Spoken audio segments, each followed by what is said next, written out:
Boa noite, pessoal. Boa noite. Nossa, já tem muita gente querida aqui entrando. Tia Lúcia, minha mãe, Tailã, tá sempre aqui. Muito bom. Dá um feedback, pessoal, vocês estão me ouvindo bem, por favor. O André Favre já entrou. Renata também tá comigo aqui toda quarta-feira. Vocês estão me ouvindo bem? Alguém escreve aí, por favor, no chat. Obrigada, mãe. Obrigada. Vamos lá, vou convidar o professor André Favre. Enquanto isso, eu vou pedir para todo mundo enviar aí esse aviãozinho para convidar as pessoas que podem se beneficiar e aprender bastante aí com essa live. E pedir para vocês apertarem bastante esses corações, esse coraçãozinho aí que sempre ajuda na divulgação da live. Boa noite, professor Nelson. Seja bem-vindo aqui a essa live. Estou convidando.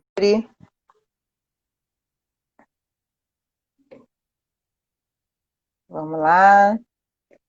Ele já está entrando. Boa noite, André. Boa noite, tudo bem? Tudo Então, bem? Você Vanessa, me escuta bem? escuto bem. Que bom, também estou te escutando bem. Tá tudo bem por Se aí? preocupando. Com dois, né? Dois meninos mais ou menos próximos, é um certo caos, né?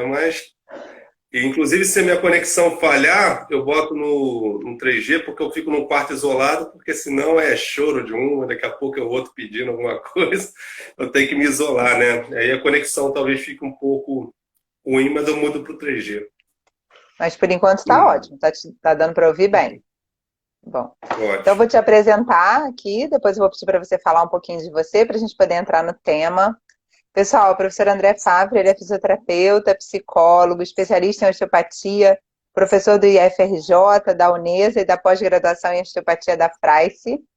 Então, primeiro, André, quero te agradecer muito por você estar aqui nessa live, agradecer a todo mundo que está aqui assistindo, e quero que você fale um pouquinho de você e como que despertou o interesse, seu interesse por esse assunto. Então, eu fiz fisioterapia na UFRJ, né? E lá na UFRJ o carro forte era, na época, era neuro e respiratória, né? E eu sempre gostei de esporte, inclusive eu nadava lá na época. Hoje eu gosto muito de artes marciais, gosto de futebol, montanhismo, né? E sempre me preocupei em como eu poderia me beneficiar, né, do que a gente estuda, a gente usa, né, para nossos clientes, mas a gente também pensando, e eu sempre fiquei fascinado em estudar as coisas, também pensando em benefício próprio, né? E aí eu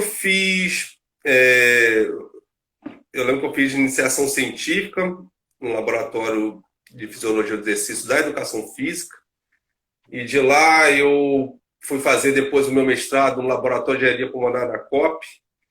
Comecei dando aula na Estácio de Sá com a disciplina cardiopulmonar. Hoje também sou professor do Instituto Federal do Rio de Janeiro, também lecionando na parte de fisioterapia cardiopulmonar e supervisão de estágio na clínica médica. E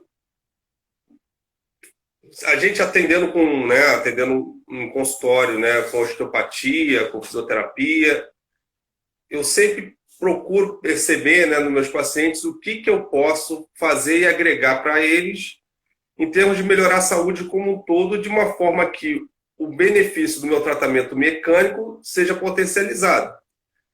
E uma das vias que a gente pouco percebe, né, que eu vejo que não foi muito explorado, pelo menos na minha época lá da osteopatia, era reparar como é que o paciente respirava, a tipologia do paciente, o que poderia estar ali como um entrave para uma boa respiração, e que, de alguma forma, isso pudesse trazer benefícios para ele. Então, eu comecei a estudar mais essa linha. Só que a gente começa a estudar mais, além da fisiologia respiratória, técnicas de fisioterapia, né, que a gente tem que dar aula sobre essas coisas. Além de estudar as questões da terapia manual, o mundo começou a se abrir, né, que a gente começa a ver assim, cara, como tem outras relações possíveis, né, ligando o sistema nervoso autônomo, intestino, postura, dor, tudo linkado com o sistema respiratório, né? Então, abriu-se uma janela aí que eu estou me aprofundando e tentando trazer para as pessoas. Maravilhoso, muito bom. Você tocou num assunto importante que essa pergunta nem estava aqui, mas você me deixou curiosa. Quais você acredita que são os principais entraves para uma boa respiração? Então, geralmente, é, a gente depois pode falar até um pouco da biomecânica, mas pensando para que aconteça uma boa respiração, a gente todo mundo sabe que o principal músculo da respiração é o diafragma, né? A gente pensa muito em liberar o diafragma, na osteopatia a gente gosta muito, porém, o diafragma é como se fosse a diva, né, do sistema respiratório. Ele tem origens, inserções, inervações, ele precisa estar com uma boa origem e inserção para que ele consiga efetuar seu trabalho de maneira mais adequada. Então, vou pegar alguns exemplos, né? Uma pessoa com excesso de pressão intraabdominal, você vê o ângulo de Chapuis bem fechado, o excesso de ativação de transverso, oblíquos, internos, o tamanho das espinhas, a distância das espinhas ilíacas, tanto superiores, está mais fechadinho. Você percebe que vai ser um diafragma com uma certa dificuldade, né? Assim como o contrário também, uma pressão intraabdominal muito baixa, aquele abdômen globoso projetado para frente, paciente com essa postura que já perdeu até a fose fisiológica, parece que é como se ele fechasse atrás e abrisse na frente e o externo ficasse muito levantado. E não adianta você tentar ficar empurrando para isso aqui descer, né? Você tem que ir lá naquela musculaturazinha lá das costas e ganhar, né? E trabalhar essa cifose novamente, né? Para que você consiga dar mobilidade para essa coluna torácica. Então, são dois pequenos exemplos assim de entraves que a gente pode trabalhar antes de pensar em liberar o diafragma, por exemplo. Gente que está com a respiração muito apical, muito presa aqui, né, a musculatura aqui muito ativada, a gente tem que vir trabalhando a cervical, né, para que você conseguir baixar e trabalhar também a inervação. E aí, depois, a gente vem com um trabalho diafragmático e com um trabalho de respiração. Então, não adianta ficar treinando. A respiração diafragmática é ótima, então vou fazer o... Às vezes, a gente não sabe nem ensinar a respiração diafragmática. E também, muitas vezes, o paciente não vai conseguir, porque justamente ele está com uma alteração biomecânica, né, que você precisa não só desbloquear, né? A gente gosta muito de manipular, de trabalhar a musculatura, mas também reeducar o movimento. Isso é muito importante, né? Você criar essa conexão com o cérebro do que... Muitas vezes o paciente não pensa, né? A gente não pensa que, por exemplo, a maior área de contato do nosso pulmão, né, a área respiratória, é na parte de trás. A gente pensa muito em respirar aqui, né? Mas se você pegar eu tenho uma figura, né, que inclusive eu andei publicando, que é que eu estava num museu de anatomia desses assim de dissecação lá na Holanda, muito interessante, que é uma foto, os caras pegaram o cadáver e abriram a parte de trás e projetaram. Você viu todo o pulmão, os rins, tudo ali bonitinho, né? E a maior área de contato que a gente tem é justamente a parte de trás. A gente pouco sabe expandir na parte de trás. A gente pensa muito em expandir aqui. Tanto é que o pessoal preconiza muito a respiração prona. Por que será, né? Por que melhora a biomecânica? Será que é só por causa da questão das vísceras não pesarem sobre o diafragma?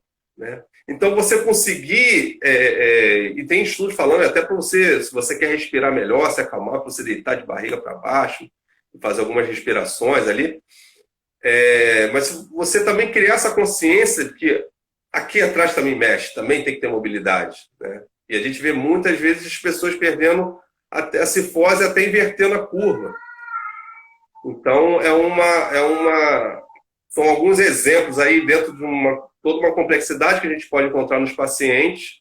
Existe mais, que eu posso, se quiser falar mais, mas dei alguns exemplos sobre entraves aí. Muito bom, muito bom. Como é que a respiração pode interferir na saúde em geral, André? Como respirar bem ou respirar mal, né, pode interferir na saúde em geral? Isso está tão É como a respiração é um único funcionamento que a gente consegue ter tanto o controle autonômico quanto voluntário, né? E através dela a gente consegue modular o sistema nervoso autônomo.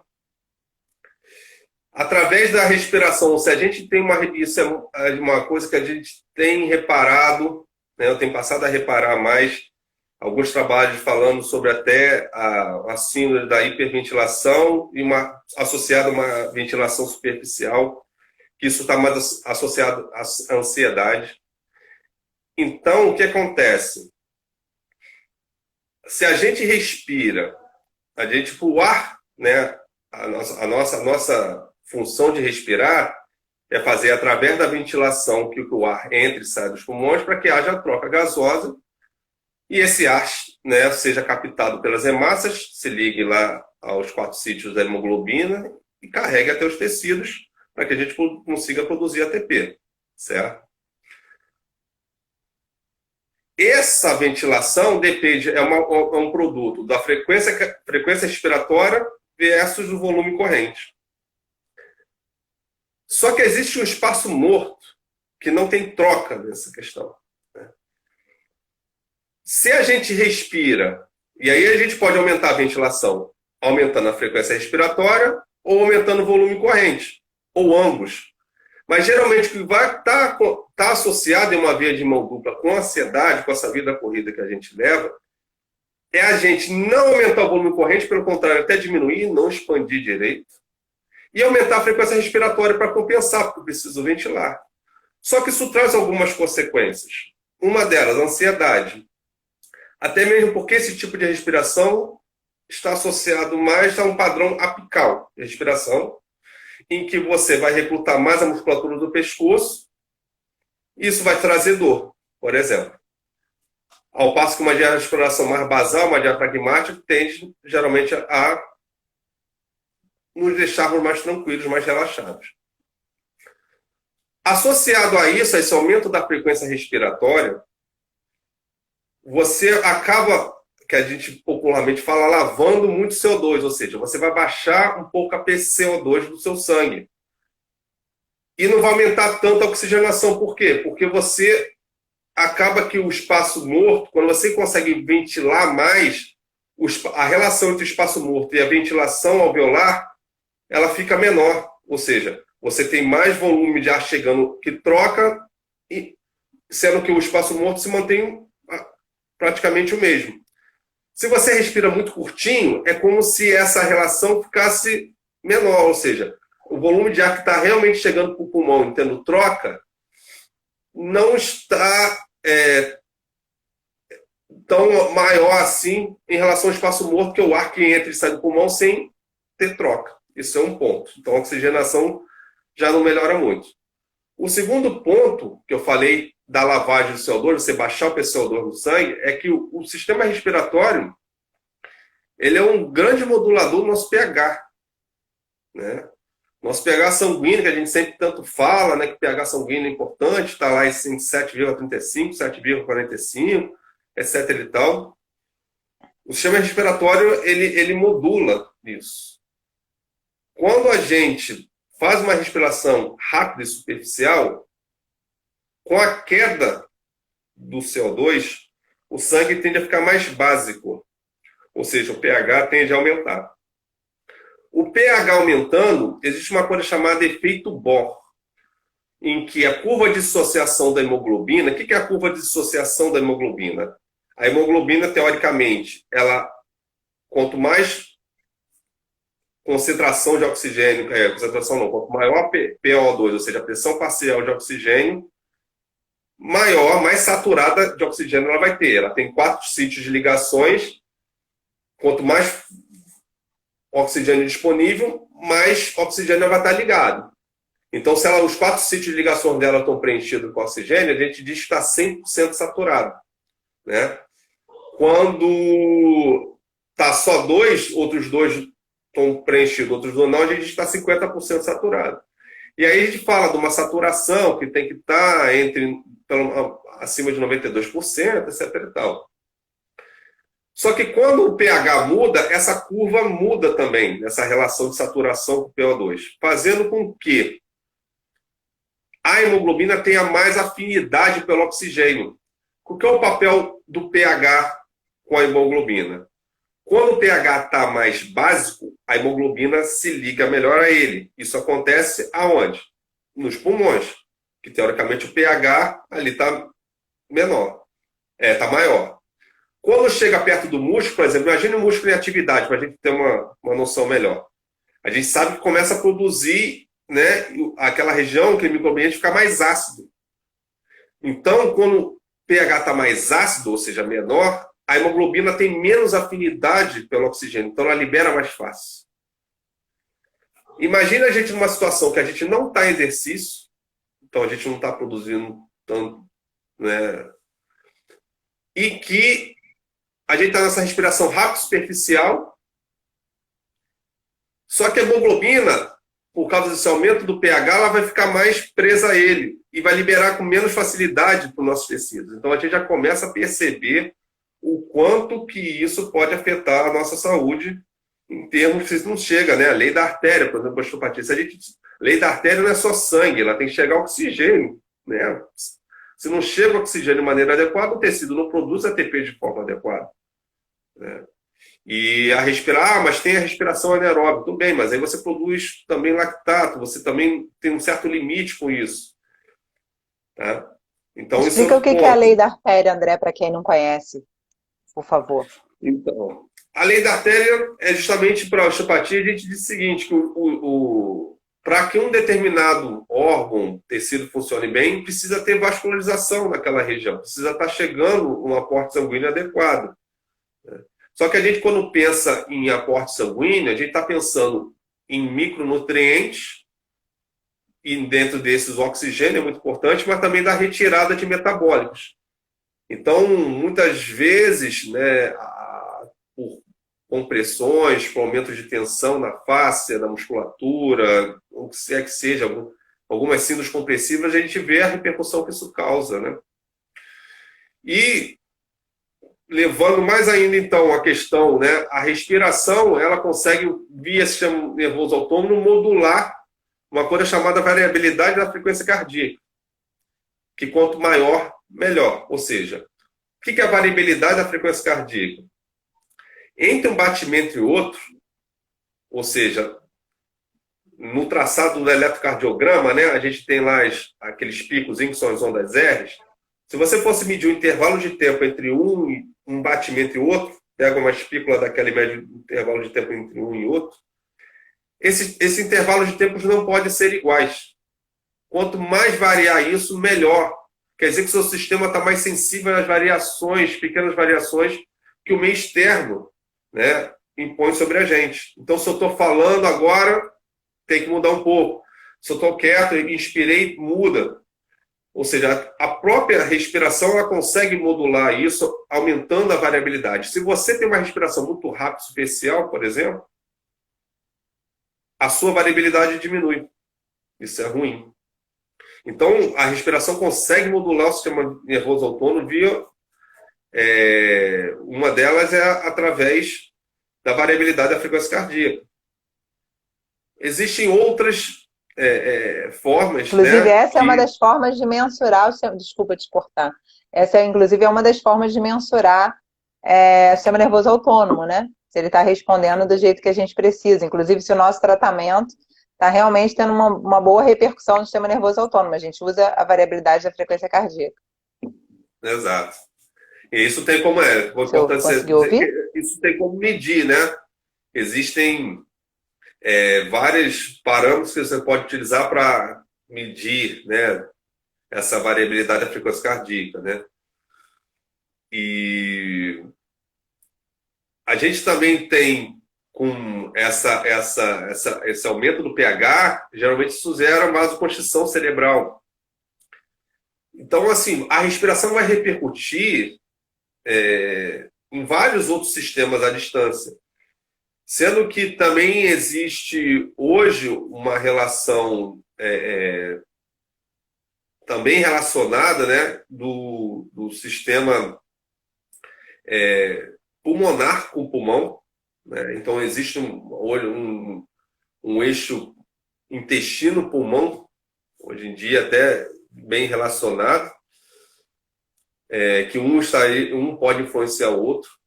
Tem a relação da respiração com a própria retorno venoso e fluxo linfático. Tem a respiração com relação às dores. Pacientes com mais dores lombares, dores cervicais, geralmente você vai ver eles não respiram bem, tá? Então tem uma associação entre dor cervical e lombar, né? Com distúrbios respiratórios. A respiração também influencia na estabilidade, na postura.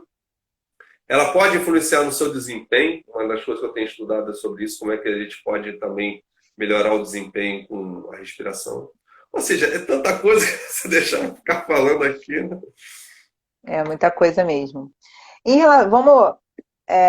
relação ao estresse, já que a gente está nesse caminho do sistema nervoso autônomo, como que o estresse interfere no coração e no pulmão?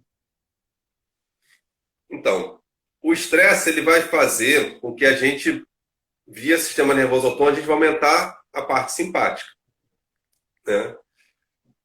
Aumentando a atividade simpática, que é outra coisa aqui, né, que tem a ver com a respiração, se você respira de forma mais acelerada, né?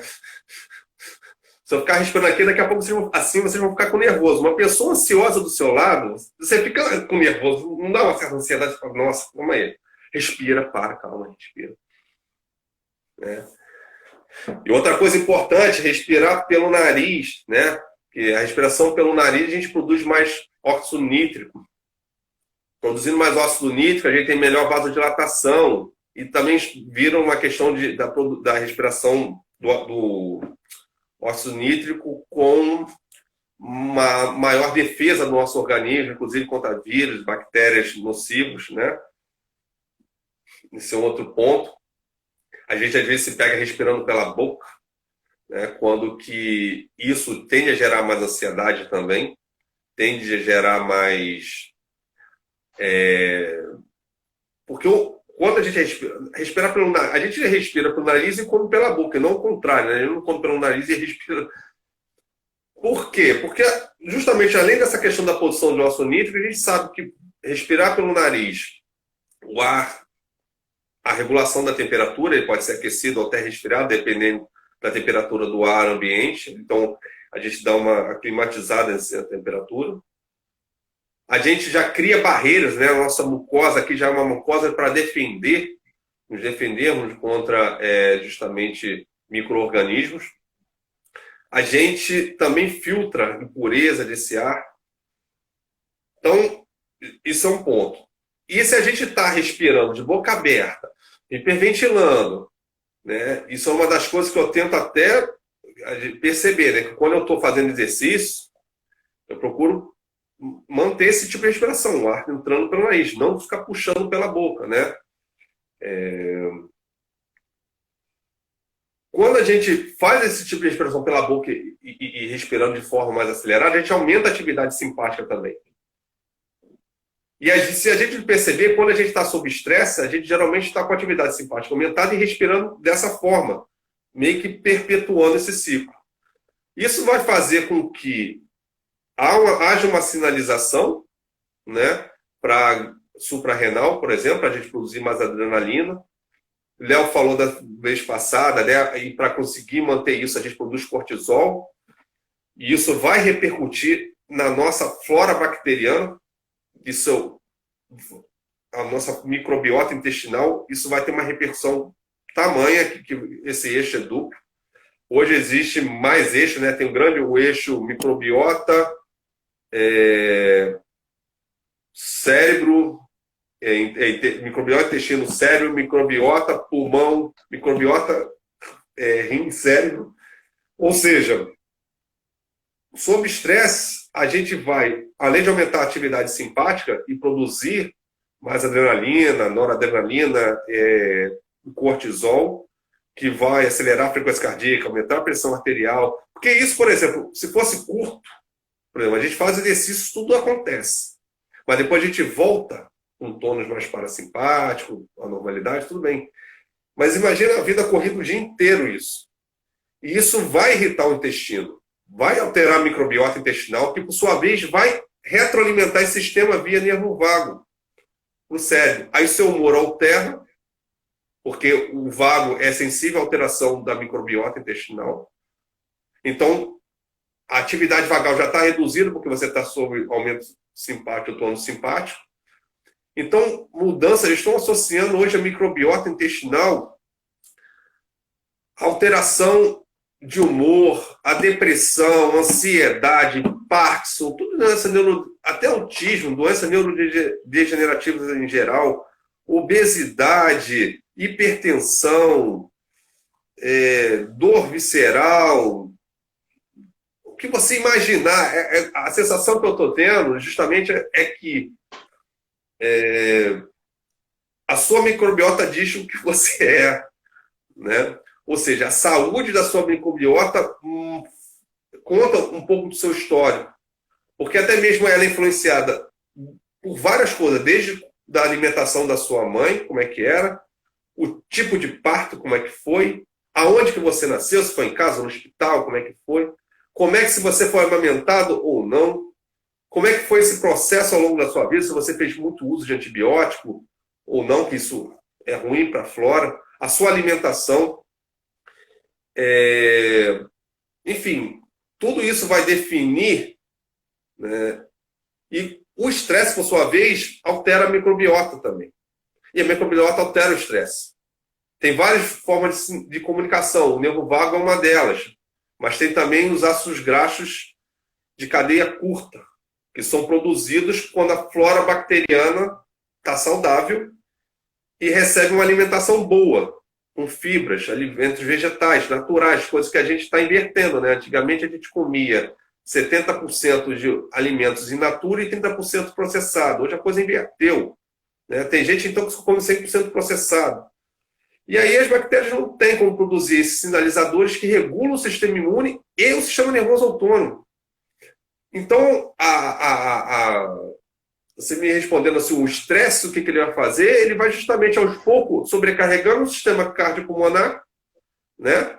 Ele vai aumentando o trabalho do coração, ele vai também estragando os vasos sanguíneos, porque esse aumento de pressão, aumento também de substâncias inflamatórias via intestino que vão gerar doenças crônicas, por exemplo. A gente já sabe muito que o estresse ele vai ter uma repercussão sistêmica, né? Perfeito. Eu ri aqui porque você, né, repetiu a minha pergunta. O estresse vai repercutir o estresse repercute em tudo, né? Você deu vários exemplos aí de repercussões do estresse. Muito bom. Era uma outra pergunta minha, né, sobre esse eixo microbiota-pulmão, pulmão-intestino, enfim, para você falar sobre isso, mas você já falou aí, sensacional. O intestino hoje em dia tem sido muito mais estudado do que era antigamente. Não sei se mais estudado, mas falado, né? Porque a gente tem mais micro-organismos no corpo do que células. Chega uma proporção, chega de 2:1, por exemplo. Né? E 70% do nosso sistema imune está no intestino.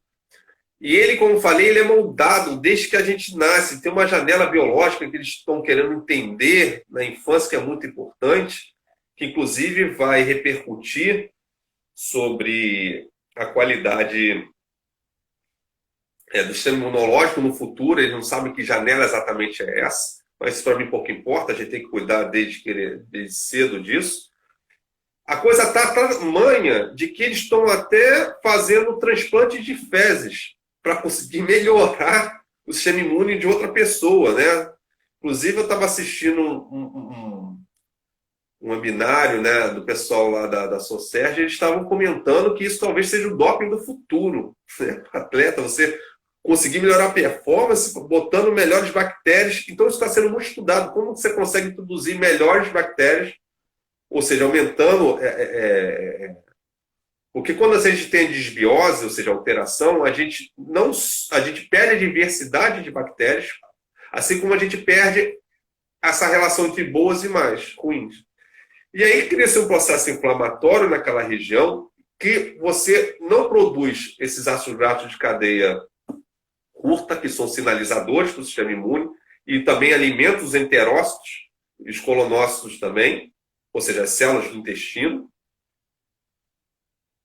Você também começa a sinalizar para o seu sistema imune ficar hiperreativo. E eu costumo muito dizer que a gente pensa no sistema imune como um sistema de defesa, mas nosso sistema imune, na verdade, é um sistema de relacionamento. Você quer? Como assim relacionamento?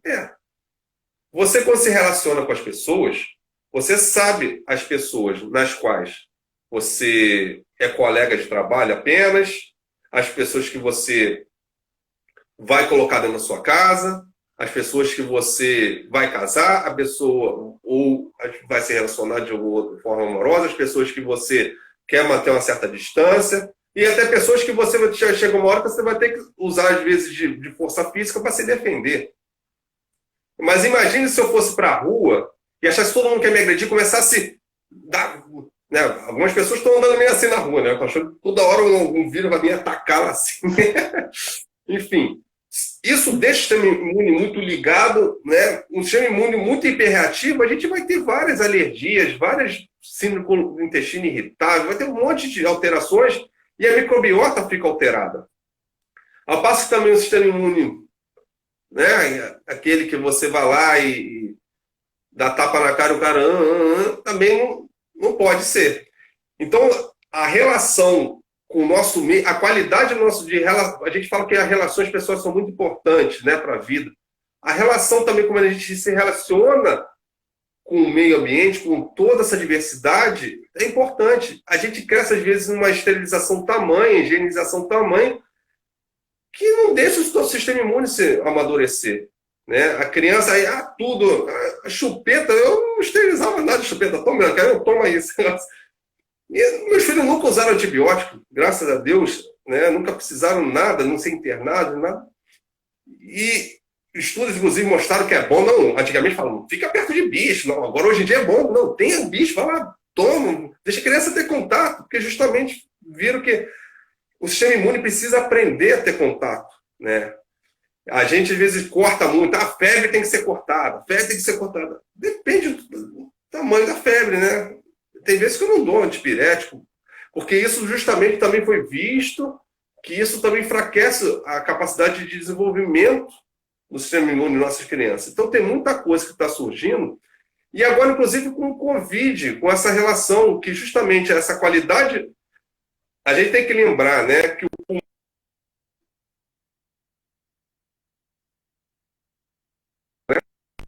e que as bactérias também são similares. Tem essas diferenças. Tá travando, mas que a alteração... André. Oi, travou? Tá travando. Eu vou tentar tirar do Agora melhorou, agora Wi-Fi. melhorou. Agora melhorou. Travou de novo.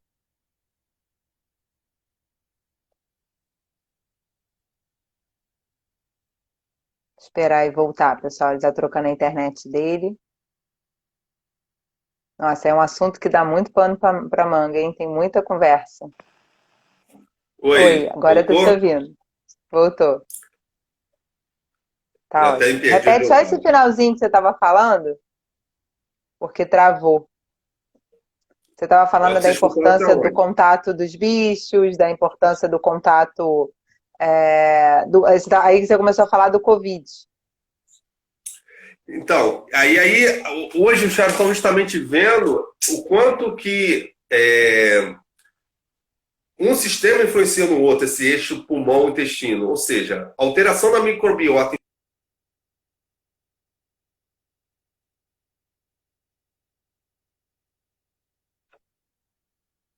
Não sei se é a internet dele ou a minha.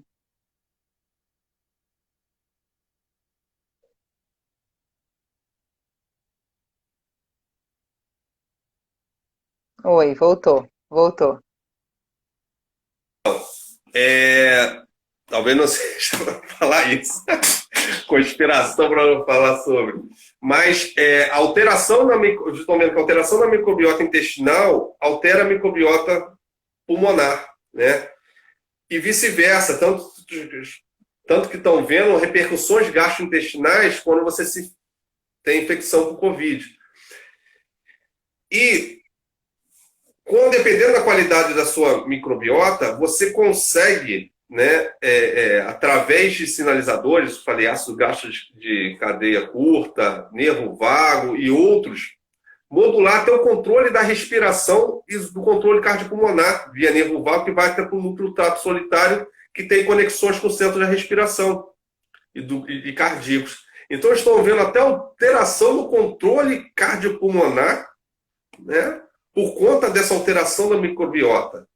Enquanto que para você poder responder bem, e eu costumo dizer, paciente que responde bem, o paciente consegue se acalmar, né, consegue melhorar o seu tônus parasimpático. Eu vejo isso muito no hospital. Quando o paciente está mais ansioso, está mais agitado, esse paciente ele tem que conseguir se acalmar de alguma forma. Aí o pessoal estranha por que eu vou com uma STEC lá no crânio, deve achar que aquilo ali é bruxaria, mas depois ele acha, o miguezinho que você fez lá melhorou o paciente, né? Mas a gente sabe o que a gente está fazendo, né? E aí, justamente, eles não sabem direito também se via sistema linfático, né? Via sistema linfático mesentérico, consegue-se modular justamente essas respostas pulmonares da microbiota pulmonar frente a defesas, você tendo uma boa microbiota intestinal. E aí a gente pensa, né, da importância do nosso trabalho também visceral com osteopatia. A gente pensa também que se a gente consegue controlar o estresse, né, com respirações em que a gente consegue, de alguma forma, fazer com que esse tônus parasimpático aumente e a gente libere menos glicocorticoides que afetam o intestino, que vão afetar a microbiota. Ou seja, se a gente está estressado, o intestino não vai estar bem, então com a respiração a gente consegue fazer com que haja uma diminuição dessa produção de glicocorticoides, né? E fora a questão mecânica, né, da mobilização. Mas para isso, como disse, o diafragma precisa estar se movimentando de forma adequada, né? Quando o Luiz Gonzaga esteve aqui na live falando sobre o sistema nervoso autônomo e o sistema imune, ele falou que as últimas pesquisas falavam que da importância não só para o sistema nervoso autônomo, da importância não só da respiração diafragmática, mas ele estava ensinando agora para os pacientes o que você falou, né, de colocar uma mão no tórax, uma no diafragma e melhorar essa expansibilidade, porque estava sendo demonstrada a importância do braço de bomba e da alça de balde também, para tentar acalmar, ajudar a estimular o parasimpático. Então, ele orienta uma respiração de 6 segundos. Então, numa inspiração de 6 segundos e uma expiração de 6 segundos, mais ou menos de 4 a 5 minutos por dia, algumas vezes ao longo do dia, para você poder tentar realmente entrar mais com parasimpático. Geralmente você ensina assim, você ensina alguma outra coisa? Sim, o trabalhos, eu não sou tão bom de ficar lembrando nome, né? Se quiser depois, manda um direct lá para mim, eu mando esses trabalhos, os autores, né? Que estão, inclusive, muito tão abertos, né? Que justamente falam que a frequência deveria ser, né, para a gente conseguir ter esses benefícios que ele está falando, de 0,1 Hz.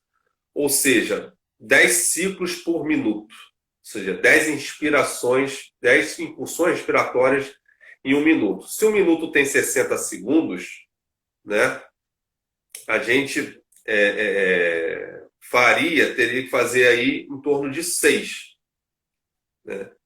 Então, cada uma levando 10 segundos. Tem trabalhos que fazem tempos subindo 5 e expirando 5. E isso está comprovado que você consegue ter um aumento da variabilidade da frequência cardíaca com isso. Tá? Mas existem variações dentro disso. Eu gosto de priorizar a fase expiratória, que é uma fase que você, inclusive, consegue relaxar mais a musculatura, que você consegue se perceber mais. Tanto é que se você tem uma fase expiratória mais prolongada, isso eu uso muito também como técnicas quando eu estou, por exemplo, fazendo um rollout disso, para que quanto maior a sua frequência respiratória, maior o seu trabalho respiratório. Então eu tento, né, prolongar a fase ex, até para que eu consiga ter um melhor esvaziamento do pulmão, né? E também para ter esse benefício do relaxamento. Então, eu procuro fazer 4 segundos na ins e 6 na ex. Mas pode se variar dentro desse. A questão justamente é você ter em torno disso, conseguir fazer uma respiração tão lenta a ponto de fazer esses 6 ciclos em 1 minuto. Eu não gosto muito de falar assim de cada paciente. Inspira 5, expira 5. Eu peço para ele tentar começar prolongando o máximo a expiração dele. Tenta prolongar. Você percebe que tem gente que só acha que é puxar logo, né? É uma ânsia de ar, aquela coisa de... Né? E aí, se você já dá números para ele, às vezes ele cria mais ansiedade. Tem gente que você faz exercício respiratório e fica com mais ansiedade. Então, a coisa tem que ser começada. Ensinar exercício respiratório tem que ser uma coisa, né? Tem que saber trabalhar também. Perfeito.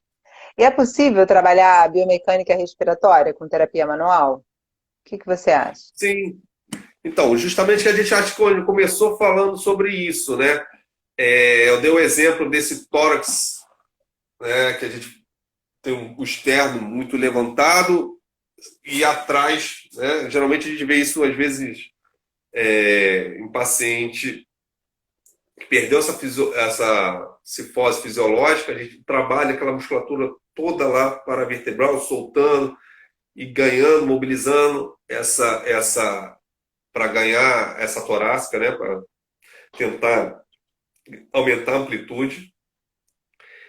Tem paciente que às vezes está aqui, tórax bloqueado em inspiração, né? Isso favorece terreno para doenças obstrutivas crônicas. Trabalhar toda a base de crânio, ir descendo para a cervical, soltando toda essa musculatura, né?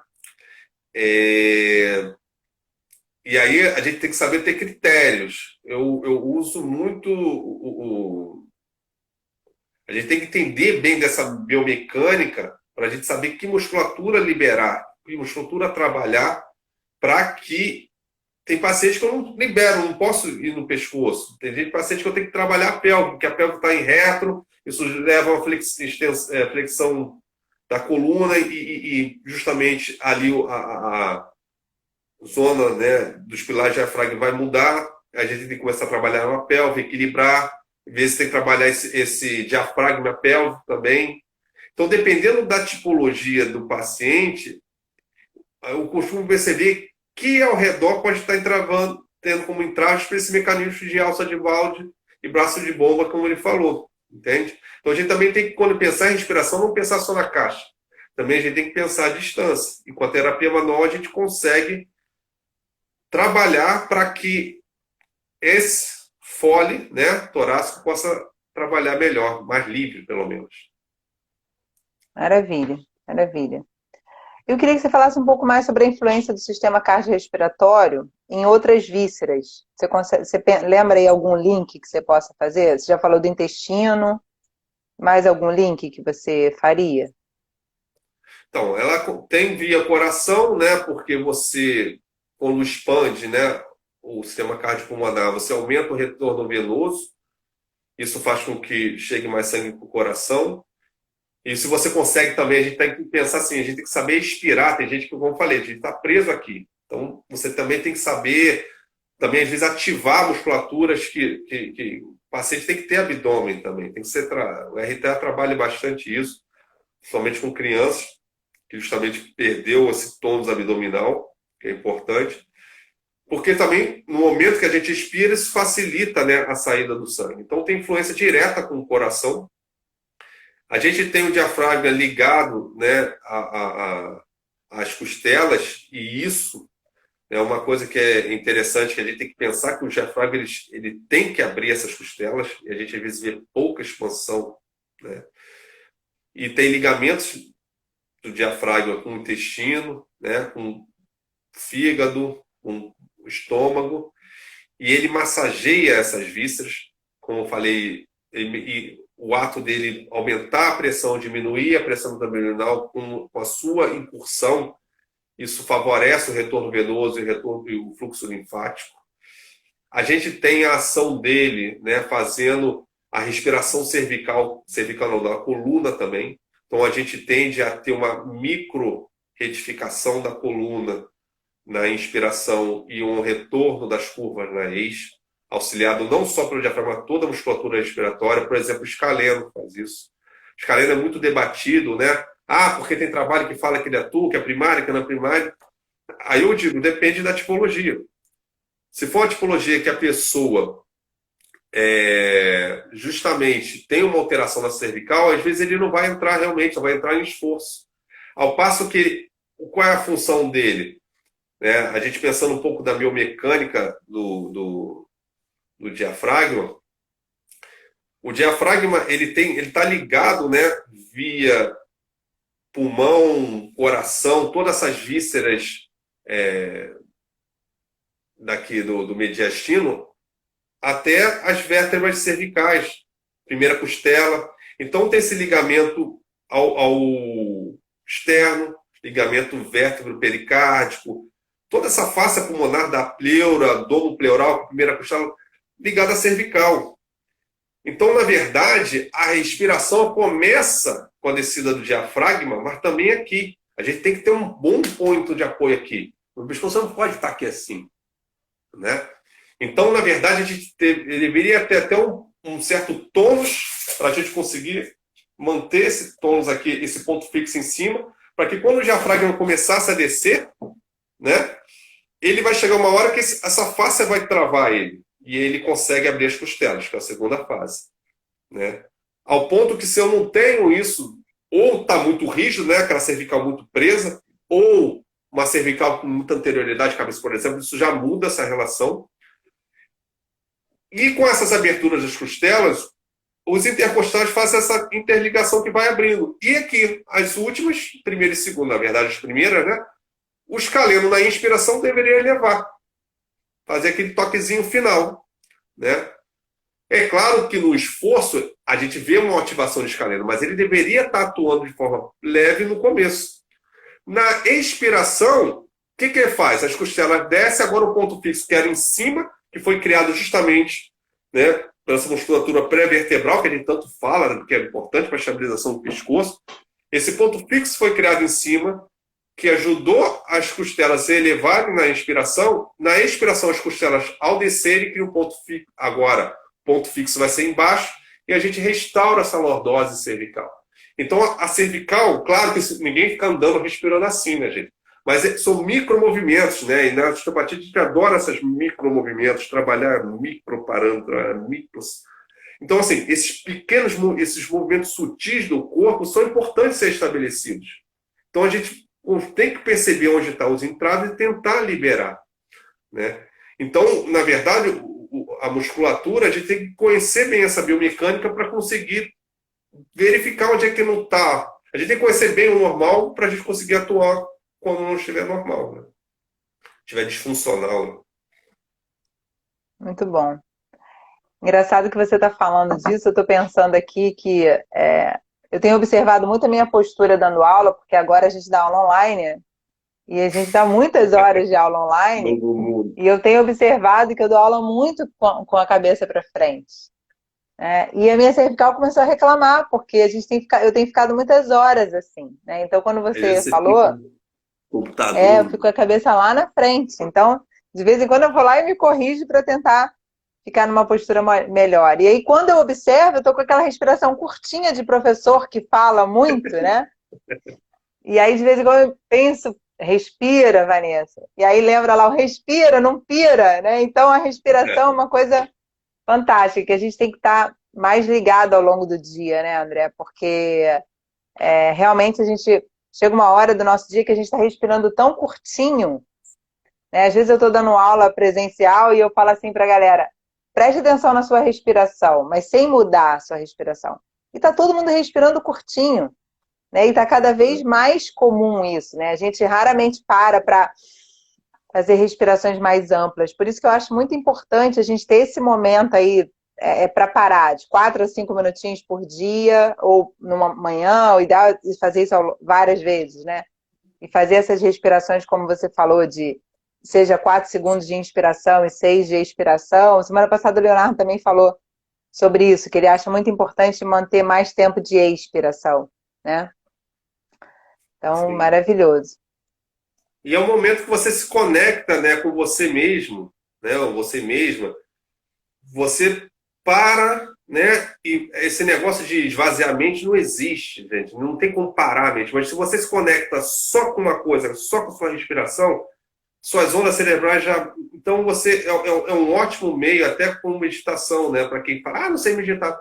Mas é o seguinte, para e presta atenção na sua respiração. Só isso. 5 minutos. Repito, tem gente que acha que esses 5 minutos vai durar a vida toda. Para quem está acostumado a meditar, 5 minutos faz assim, você nem Sim, sente. com É certeza. rápido. E isso que você falou é ótimo. Começa respirando, se conectando com a sua respiração, que já é uma ótima meditação, né? Porque, na verdade, meditar é fazer algo concentrado naquilo, né? Você está conectado Exatamente. com aquela tarefa, né? Muito bom, meu amigo. Estou muito, muito encantada aí com essa parte, né, do sistema cardiorrespiratório, que, na verdade, só dá... a gente, na fisioterapia, a gente dá muita importância a essa área quem trabalha com cardiorrespiratório. E, pelo contrário, a gente tem que entender essa conexão com todos os sistemas, né? E a galera que trabalha com trauma, quem trabalha com quiropraxia, osteopatia, enfim, entender como esse sistema interfere em todos os outros. Inclusive postura, né, estabilidade. E a gente fica também, a gente tem que pensar também, você está falando, né, o pessoal que gosta muito de ortopedia, pensar na questão respiratória, porque influencia no sistema musculoesquelético como um todo, mas também o contrário. O pessoal que só gosta da respiratória, só quer saber de botar a máscara. Pensar também que se a gente equilibra a biomecânica do corpo como um todo, a gente pode melhorar a respiração, né? Então acho que é uma via de mão dupla aí que a gente tem que começar a se conversar mais, né? Com certeza. E antes da gente encerrar, que daqui a pouco o Instagram corta a gente, mas a gente ainda tem aí 6 minutinhos, eu queria que você falasse um pouco do seu curso, porque é um curso novo que você colocou aí no mercado, eu achei super interessante, então eu queria que você falasse aí para o público. Então, pela PUC, né, aqui do Rio, eles propuseram que eu fizesse um curso online, que eu vou fazer esse link todo, vou aprofundar todo o sistema que a gente falou aqui, mais um pouco, eu vou aprofundar com base, já assim, a quantidade de artigos que eu estou lendo para justamente embasar isso aí, tem bastante coisas que vão estar disponibilizadas. É um curso que justamente a gente vai falar todo sobre essas relações, mas pensando não na respiração com o sistema nervoso autônomo, sistema imune, com postura, com biomecânica, com melhora de performance, com relaxamento, como você pode trabalhar seu paciente para que ele possa respirar melhor. Então, eu estou fazendo todo um apanhado desse, que vai ser online. Essa primeira parte que é online vai ter tanta explicação teórica, mas também como propor exercícios, né? No futuro, aí eu tento fazer um de terapia manual para respiratória, mas esse daí seria o base, né, para tudo.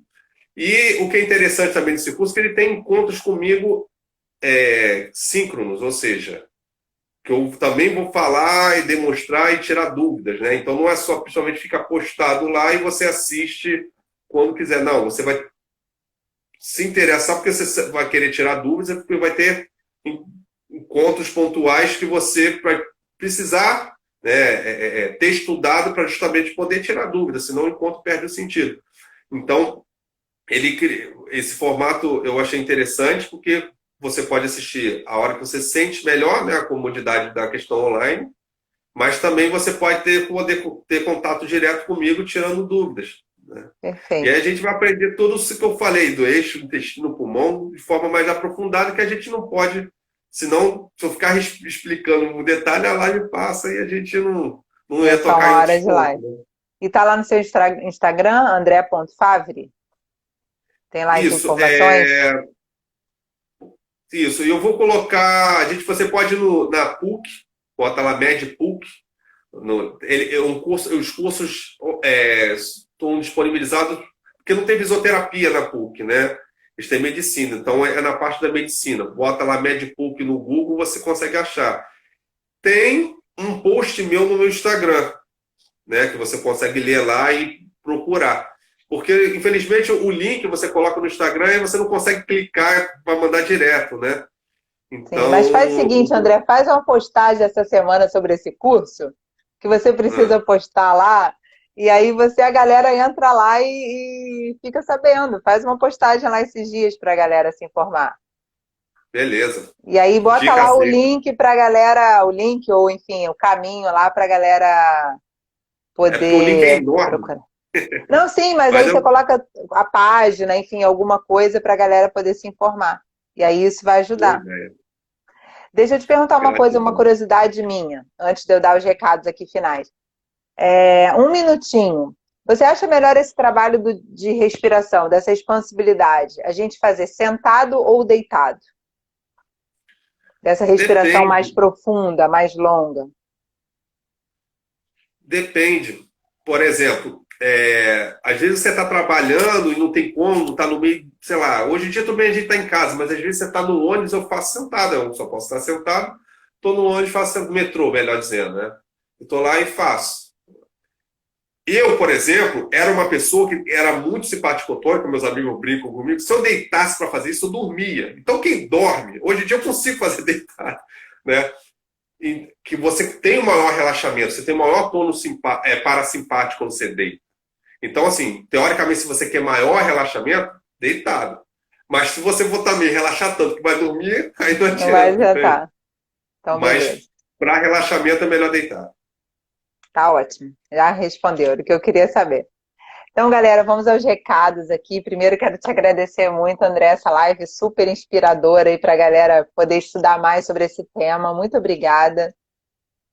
Agradecer a todos os alunos, os amigos, familiares. Tem vários professores aqui assistindo, professor Ivan, professora Mônica, tem várias pessoas queridas aqui assistindo. Muito obrigada. Quem está aqui pela primeira vez, pessoal, minhas lives são sempre nas quartas-feiras, às 18 horas, com um convidado assim, super inspirador para a gente poder aprender cada vez mais sobre diversos temas. E na semana que vem, meu convidado é o professor Marcelo Tenreiro, que vai falar sobre desmistificando as disfunções da articulação temporomandibular e o bruxismo. O Marcelo Tenreiro é autor de 2 livros sobre o assunto, é fisioterapeuta, pós-graduado em quiropraxia e atua há 18 anos com disfunção temporomandibular. Então vai ser uma live super interessante aí também, como todas as outras têm sido. Tô fazendo uma campanha aqui, André, para a galera assinar o meu canal do Pô, YouTube, porque vai quando pegar. tiver 1.000 inscritos, eu vou fazer uma semana de live.